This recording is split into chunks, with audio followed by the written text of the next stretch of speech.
is Al in Paramus, New Jersey. Al, good afternoon. How are you today? Doggy! Yes, sir. I haven't talked to you in a bunch of years ago. Yeah, that was a great call. You just finished that last segment with that Nick team in 88, 92. Took that 4-point play by Tucker, if you remember in that game 6 out in Chicago, or else that close to 7. Oh, I remember that. Yeah, 4-point play. That was in that. They still lost that game, though, correct? Yeah. Yep. And the 92 with McDaniel, they were a good matchup.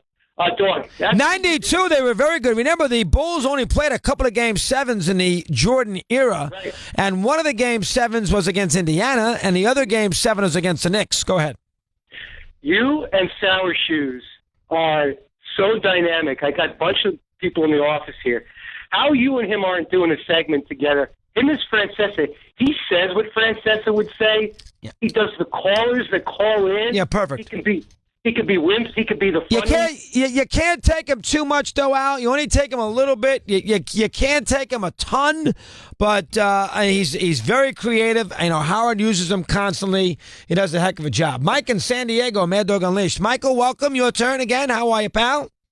Oh, good, man. So, I want to go back to the WEEI and the whole nature of the talk show host. And I think what's happening is our generation, you and me, I mean, we read history. We love the, United States history. We love sports history. We're curious.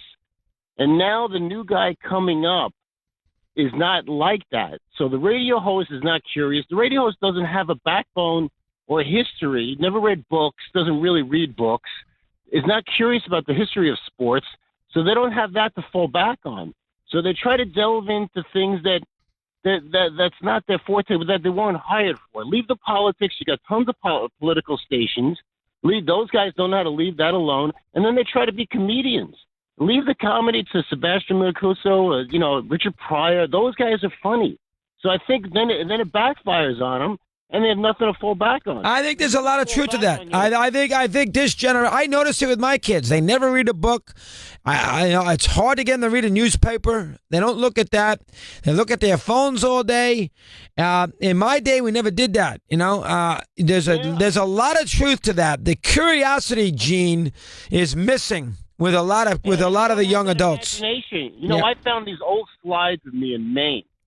And I always had this recollection. I did it 10 years old with the headphones on and the newspaper in front of me and listening to Red Sox games in Maine. And I was just absorbed. And I just, the New England summer and just getting into just listening to the game and then reading the box score. And, I have that memory. And I don't know if this generation has that. And I don't know if they really appreciate the sports like we did, and I think this is what we have right now. I think there's a lot of truth to that. I think it's it's an instant gratification, impatient era, and I think that sometimes comes across, and I think that's a problem. And I think there's also too many of us too. There's so many talk shows. Oh my gosh, look at us. We got a million of them.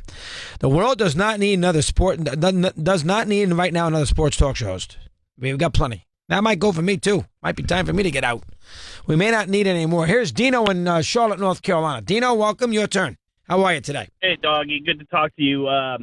Listen, I'm in the media field as well, and based on that last caller, real quick, I just wanted to add, it's not the host's fault. It's what the companies are looking for.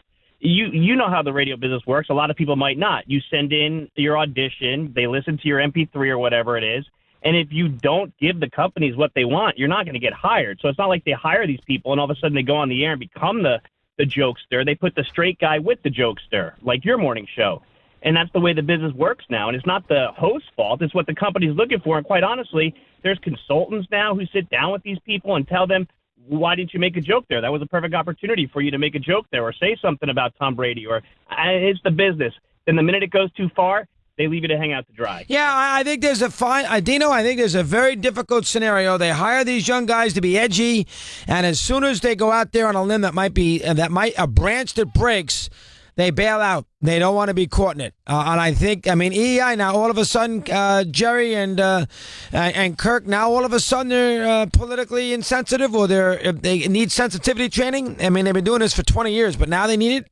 It's when they get a little nervous, the big companies, when the advertisers start to get nervous, the teams that pay them a ton of money, or they pay the teams a ton of money, that they cover, get a little nervous, and they actually react. I think you're right on that. Go ahead. Next. Let me hit you with this real quick.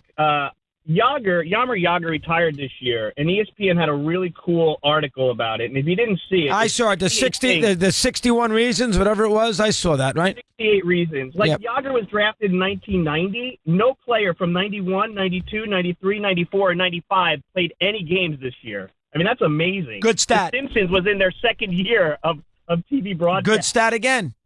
Good stat. He was drafted 2 months after Emmitt Smith was picked by the Dallas Cowboys. Another good stat. Good one. What else? Let's see. What else do we have here? These are the oldest player he played with was born in 1956.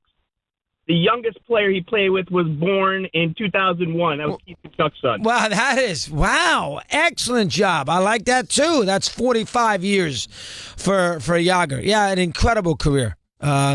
Incredible career. Here is Matt in Queens, and he says hello, and he's on Mad Dog Unleashed. Matthew, good afternoon. How are you today?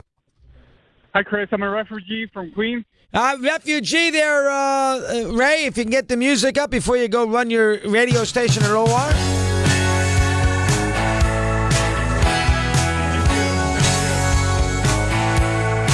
There you go, Matthew. You got a little chance. What's on your mind here today? What do you have for me?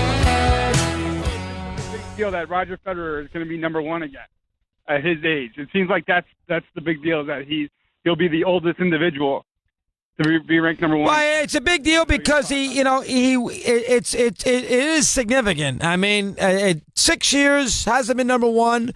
Number one at, I don't know what the year was when he was number one for the first time. Oldest number one of all. I mean, for a guy who's got everything known to man and every record you can think of, this one is something unique. That's why it's interesting. Go ahead.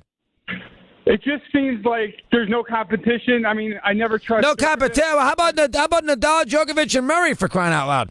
No, and who's the other individual from Spaniard? What's his name? Nadal. Well, no, man. No, hold on now, man. You got to know who he is before you go talk about Federer. No, there's plenty of competition. Trust me. There's plenty of competition. Yeah, Nadal, and listen, they've all been banged up and all hurt, but that's part of being great. That's part of hanging. You got to play to be great. You have to play. You have to appear to be great. That's a very underrated aspect of greatness. Playing.